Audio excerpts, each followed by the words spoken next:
జనరల్‌గా ఎక్కడైనా రోడ్ యాక్సిడెంట్లు జరిగినప్పుడు లైక్ మనం ఆ ప్రమాద తీవ్రత గురించి మాట్లాడుకుంటాం. ఏదైనా మెట్రో పిల్లర్‌ని గుద్ది మనుషుల ప్రాణాలు పోయినా, లేకపోతే వాళ్ళు ఎవరినైనా గుద్ది చెప్పబెట్టకుండా పోయినా లైక్ హిట్ అండ్ రన్. లేదా ఆహ్, ఎ ఇద్దరు కలిసి గుద్దుకొని ఇటోళ్ళకి, అటోళ్ళకి ఏదైనా డ్యామేజ్ అయినా, అనుకోకుండా ఫ్లైఓవర్ పైనుంచి కారు కింద పడ్డా, ఇట్లాంటి వార్తలు తరచూ వింటూనే ఉన్నాం. కాకపోతే రీసెంట్‌గా ఉత్తరప్రదేశ్‌లోని కాన్పూర్‌లో ఒక కారు యాక్సిడెంట్ జరిగింది. దాని గురించి దేశవ్యాప్తంగా చర్చ నడుస్తా ఉంది. ఎందుకు దేశవ్యాప్తంగా అంత చర్చ నడవడానికి ఏముంది దీంట్లో అంటే చాలా ఎలిమెంట్స్, ఒకటి కాదు, 2 కాదు. యాక్చువల్‌గా విషయం ఏంటంటే అది ఒక 10,00,00,000 విలువైన లంబోర్గినీ కారు. మంచి కంపెనీకి చెందినటువంటి కారు. ఎవరిదబ్బా అని చూస్తే ఆ అబ్బాయి తాగి నడుపుతున్నాడు. ఒక రాయల్ ఎన్‌ఫీల్డ్ బండిని గట్టిగా గుద్దితే ఆ బండి నడిపే వ్యక్తి 10 అడుగుల పైకి లేచెళ్ళి అక్కడెక్కడో పడ్డాడు. ఇంకా 5, 6గురికి గాయాలు కూడా అయ్యాయి. తీవ్రత ఎక్కువగానే ఉంది. ఎందుకంటే ఈవెన్ కారు కూడా పాడైంది కాదని మనం అనలేము. నడిపే వ్యక్తి అంత ర్యాష్‌గా నడిపాడు. సో, ఇప్పుడు ఆ అబ్బాయిని అరెస్ట్ చేయాలి. ఏమైందంటే వెంటనే అతని వెనకాల ఉన్న బౌన్సర్స్ వచ్చేసి గబగబా కారద్దాలు పగలగొట్టేసి ఆ అబ్బాయిని అక్కడి నుంచి తీసుకొని వాళ్ళు వెళ్ళిపోయారు. ఇప్పుడు అక్కడ ఎవిడెన్స్‌గా ఓ 10,00,00,000కు సంబంధించిన కారు మాత్రమే ఉంది. ఆ కారుకు సంబంధించి ఒక నెంబర్ బాగా వైరల్ అవుతా ఉంది ప్రెజెంట్. దాని గురించి కూడా మాట్లాడుకుందాం. ఆ నెంబరే ఇప్పుడు పోలీసుల రికార్డులోకి ఒక ఎవిడెన్స్ లాగా ఎక్కింది. దాని మీద 4018 అనే నెంబర్ రాసి ఉంది. మరి ఏంటి ఈ 4018 నెంబర్కున్న విశిష్టత అని చెప్పి అందరూ వెతికితే ఇది కేకే మిశ్రా గారి కార్ అని తెలిసిపోయింది. కేకే మిశ్రా ఎవరు అంటే ప్రముఖ పొలిటీషియన్ అండ్ అలాగే టొబాకో దిగ్గజం బన్షీదార్ టొబాకో కంపెనీ అంటే దేశవ్యాప్తంగా టొబాకోని చాలా కంపెనీ రాష్ట్రాలకి చేరవేసే ఒక కంపెనీ అనమాట. వీళ్ళ దగ్గర సిగరెట్సే కానివ్వు, ఆ పొగాకు ఉత్పత్తులే కానివ్వు, ఆ పాన్ మసాలాలు, గుట్కాలు, ఇది తెలిసిందేగా పాన్ డబ్బాలో ఉన్న సరుకు అంతా మ్యాక్సిమం సప్లై చేసే ఒక కంపెనీ. ఇప్పుడు మరి కారు నడిపింది ఎవరు అంటే ఆయన కొడుకు కేకే మిశ్రా వాళ్ళ కొడుకు నడుపుతున్నాడు ఆ కార్ని. మరి ఎందుకు ఏమైంది అనే విషయాలన్నీ పక్కన పెట్టేస్తే మరి అతన్ని కాపాడుకొని వాళ్ళైతే తీసుకెళ్ళిపోయారు. అతను ప్రెజెంట్ దొరకకుండా ఉన్నాడు. ఎటో అబ్స్కాండ్ చేసి పడేశారు. ఏ దేశానికి తరలించారో కూడా మనకు తెలియదు.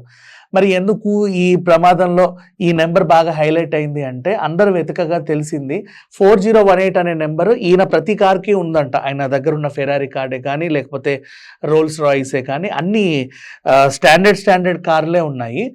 ఆ స్టాండర్డ్ కార్లన్నింటినీ కూడా ఇతను 4018 అనే నెంబర్ పెట్టుకున్నాడు. సో ఈ 4018కున్న విశిష్టత ఏంటి? ఆ అబ్బాయి సోనం మిశ్రాని పట్టుకోకుండా, అతన్ని అరెస్ట్ చేయకుండా నెటిజన్స్ అందరూ ఈ నెంబర్ గురించి ఎందుకు వెతుకుతున్నారు అంటే, మీకు న్యూమరాలజీ బాగా తెలుసుంటే ఈ నెంబర్ మీ అందరికీ బాగా పరిచయం ఉంటుంది. న్యూమరాలజీ ప్రకారంగా ఇది ఒక ఏంజల్ నెంబర్ అని అభివర్ణిస్తూ ఉంటారు. మహామహులందరూ కొంత నమ్ముతూ ఉంటారులే, నమ్మకుండా ఎవరు ఉంటారు. అలాంటి వాళ్ళు ఇట్లాంటి నెంబర్ని వాళ్ళ ఆ ఫోన్ నెంబర్కి లాస్ట్ 4 డిజిట్స్ లాగానో, కార్ నెంబర్కి పెట్టుకోవడమో, లేదా ఆ నెంబర్తో ఉన్న ఫ్లాట్స్ని కొనుగోలు చేయడము. ఆ నెంబర్తో ఫ్లాట్స్ ఎలా ఉంటాయి, ఆ నెంబర్లతో కూడా ఉంటాయి. ఇప్పుడు ఫర్ ఎగ్జాంపుల్ గేటెడ్ కమ్యూనిటీలో టవర్స్ ఉంటాయి. టవర్ 1, 2, 3, 4 అని పేర్లు పెడతారు. ఆ 1కి దీంట్లో ఉన్న first floor 1108, second floor 2108, third floor 3108, fourth floor 4108 ఇట్లాంటివన్నీ ఉంటాయి కొన్ని వాటిలలో.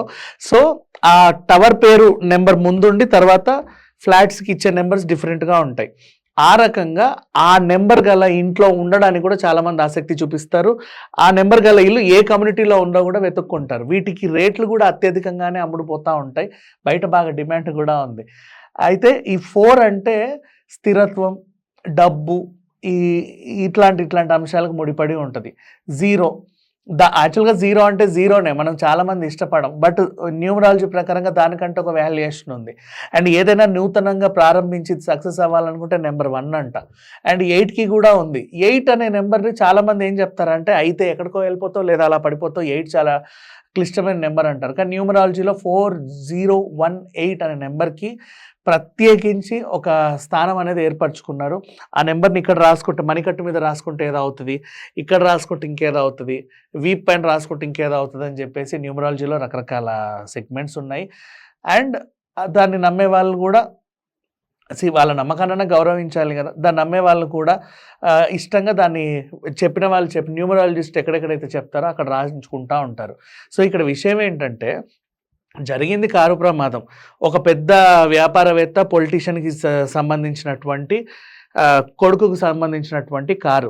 సింపుల్‌గా చెప్పాలంటే ఇది హిట్ అండ్ రన్ కేస్ అవుతది. ఇప్పుడు మనం 'సల్మాన్ ఖాన్‌ని' హిట్ అండ్ రన్ కేస్‌లో ఎన్నేళ్ళు ఇబ్బంది పెట్టారో మనం చూస్తానే ఉన్నాం. ఇది కూడా ఒక హిట్ అండ్ రన్. 6 గాయపడ్డ తర్వాత ఇది ఒక పెద్ద మనిషి కారు అని చెప్పేసి ఆ బౌన్సర్స్ ఆ పిల్లోడిని కాపాడడం, ఆ పిల్లోడిని తరలించడం ఒక ఎత్తైతే, ఈ కథ మొత్తాన్ని కూడా న్యూమరాలజీ వైపు డైవర్ట్ చేశారు చూసారా, ఇది హ్యాట్స్ ఆఫ్ అని చెప్పుకోవాలి. ప్రామిస్ ఇది ఎట్లా ఉందంటే, ఎవరి అబ్బాయి దొరికాడా లేదా, పోలీసులు వెతుకుతున్నారా, కేసు ఎంత వరకు వచ్చింది, బాధితులు ఏమంటున్నారు, వాళ్ళకి ఏం పరిహారం ఇచ్చారు, ఇవి కదా మాట్లాడుకోవాలి. కోర్టులో సెటిల్ అయిందా లేదా, ఏమీ లేవు. అండ్ బలంగా ఈ బాధితుల తరఫున ఎవరైనా మంచి అడ్వకేట్ నిలబడితే ఈ కేసులో ఈ అబ్బాయికి శిక్ష పడే అవకాశం కూడా ఉంది. కానీ అట్లన్నీ కాకుండా వాళ్ళని కొనేసి ఇటు చట్టాన్ని అదుపులోకి తీసుకొని ఈ అంశాన్ని దేశవ్యాప్తంగా మాట్లాడకుండా చేసి ఒక న్యూమరాలజీ వైపు టర్న్ చేశారు చూసావా, ఇంకేమనుకోవాలి దీన్ని. Thank you so much.